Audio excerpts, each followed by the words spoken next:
Ever wonder what happens to your name after everyone who could say it from memory is gone? Spoiler, it vanishes faster than you think. You're sitting at a family dinner right now, surrounded by people who know your quirks, your laugh, the way you take your coffee. But let me ask you something unsettling. Who's gonna remember any of that in 200 years? Here's a timeline nobody talks about. Your kids remember you vividly, every detail. Your grandkids have real memories too, stories they'll tell their own children someday. But your great-grandkids, they might have a single blurry recollection from when they were 4. After that, the chain breaks.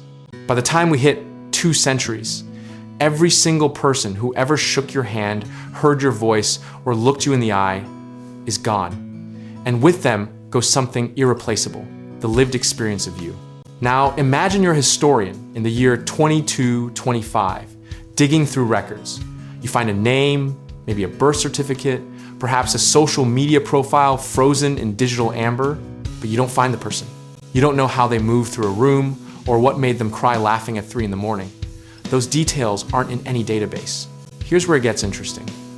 We treat legacy like it's some grand monument we're all building, brick by brick. We post, we document, we curate our lives like museum exhibits. But actual memory, that's not data. That's someone's grandmother saying, oh, she used to do this thing with her hands when she got excited. That's gone in 4, maybe 5 generations. The mechanics of forgetting are ruthlessly efficient. First generation, vivid, emotional, direct. Second generation, stories, repeated and slightly altered. Third generation, fragments, possibly confused with someone else's tale. Fourth generation, I think there was someone in our family who did something interesting once. Fifth generation, silence. Cue the ancestry websites and DNA tests promising to connect you to your roots. But what are they really offering? A name, a location, a date, not a person.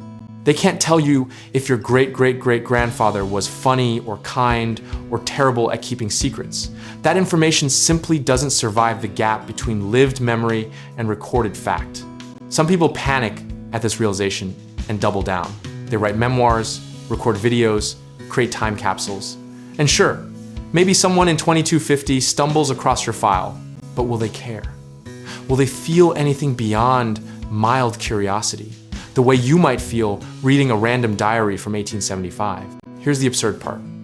We know this is coming, and yet we still act like our personal dramas are eternal.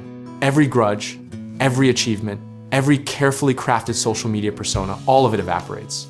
The universe has a delete button, and it's set to automatic. It just takes 200 years to fully execute. Now, some philosophers argue this should be liberating. If nothing you do echoes beyond a handful of generations, why stress? Dance badly, sing off-key, be embarrassing. Others find it devastating, this certainty of total erasure. They wanted immortality, or at least a footnote in someone's family tree that meant something. But here's what actually happens in the real world. People adapt to this knowledge by ignoring it. We live like we'll be remembered because the alternative is too strange to process daily. We build monuments anyway, write books anyway, have children anyway. Not because we'll be remembered, but because the impulse to leave something behind is hardwired deeper than logic. Despite every piece of evidence pointing to our inevitable anonymity, we persist in acting like we matter. And maybe that's the point. Not that we'll be remembered, but that we try anyway. The cycle continues, generation after generation. Each one convinced they'll be different, that their mark will be permanent. Each one equally forgotten. As critics of this mindset pile on live in the moment, they say, stop obsessing over legacy. The human need to be remembered simply shapeshifts into new forms. Digital archives, genetic databases, blockchain records. Innovation always finds a loophole, even against mortality and time. Except, it doesn't really, does it? Here's the persistence of the problem.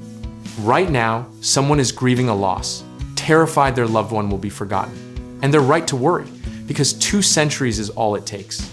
The same existential dread that haunted humans in ancient Rome haunts us now, just with better documentation methods that ultimately fail just as completely. The medium changes, the outcome doesn't. So what's the game here? Maybe it's not about being remembered at all. Maybe it's about the quality of presence, while the people who can remember you are still breathing. Those great grandkids who barely recall you, that faint memory is the finish line. After that, your archaeology. But just wait, maybe the future has plans we can't imagine. Technologies that resurrect personalities from data fragments, artificial intelligence that rebuilds you from your digital exhaust. Or maybe that's just another fantasy we tell ourselves.